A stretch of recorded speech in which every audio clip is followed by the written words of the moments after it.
My next guest wants to start a national conversation on an issue that he believes is plaguing America today, the erosion of character.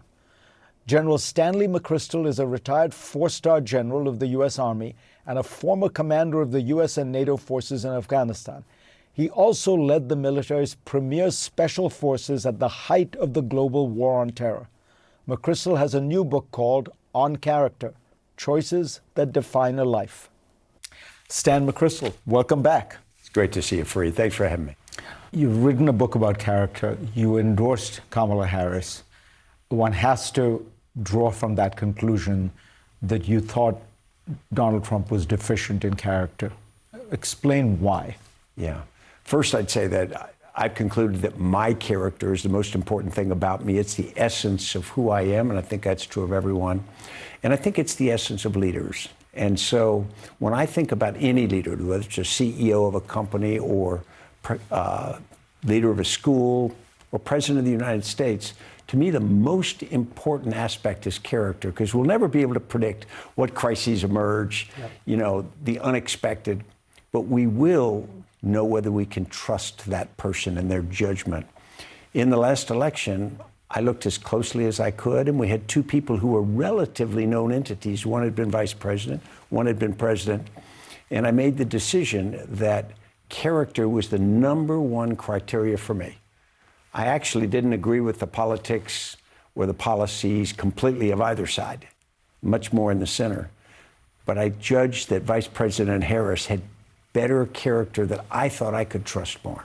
Explain that to people who support President Trump. And I think a lot of them would say, look, we get it. He's not a perfect person. He's imperfect. He's, there are a lot of flaws there, but he is a warrior for our cause. And, if he breaks a lot of stuff and speaks in foul ways, that's okay. But for you, character is deeper than that, right? It is. And I would not say someone's wrong for supporting President Trump. I can understand, because on many of the issues, he hits things that are important to people.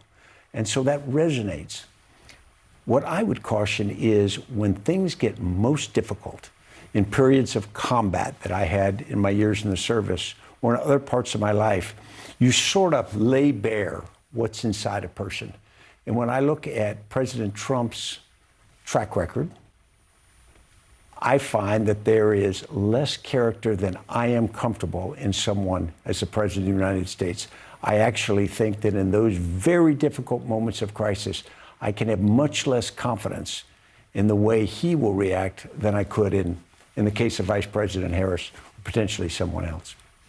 When you see countries like Canada, Denmark, that have contributed and fought in almost every American war, and you see Washington essentially kind of picking fights with them. Yeah.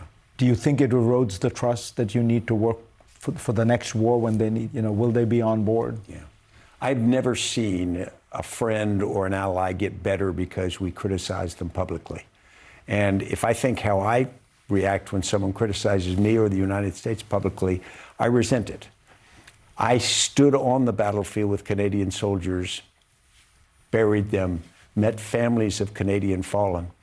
And I think it's wrong of us not to treat them with the respect that they deserve anyway, but they've also earned through common sacrifice with us. So I just think it's not a smart move, and I don't think it's morally the right move either. You talk in your book about how you worry that looking squarely at the issue of character and talking about it and talking about how you may have leaders at the top who lack that character has been something, in your experience, a lot of people at the higher echelons of society, military leaders, business leaders, don't want to talk about because they worry it'll get them into trouble. What's your message to them? Yeah, my message to everyone is we've let character erode. We have normalized some behavior that has always occurred to some extent, but now we watch a politician look into a camera or look into people's faces and say something they know is untrue. And we know it's untrue. But we have this strange agreement that we pretend it's okay because they're politicians. And then we see celebrities who act in a way that we'd never want our children or anybody to act, but we still buy their products, invest, we like them on social media. And so what we've allowed is the traditional norms of how people should behave, how we should treat each other, to become much weaker than they used to be. Now, the retort is there's always been people who do things, corruption and philandering and whatever we don't want. But the norms have been stronger than they are now. They've eroded more. And I would argue that it's critical for us to stop and start thinking about it. So I think that's the big challenge in front of us. And that's why I've talked about the need for a national conversation on character. I think we should just put it out there. And some people will be embarrassed to participate in it, and that's probably good.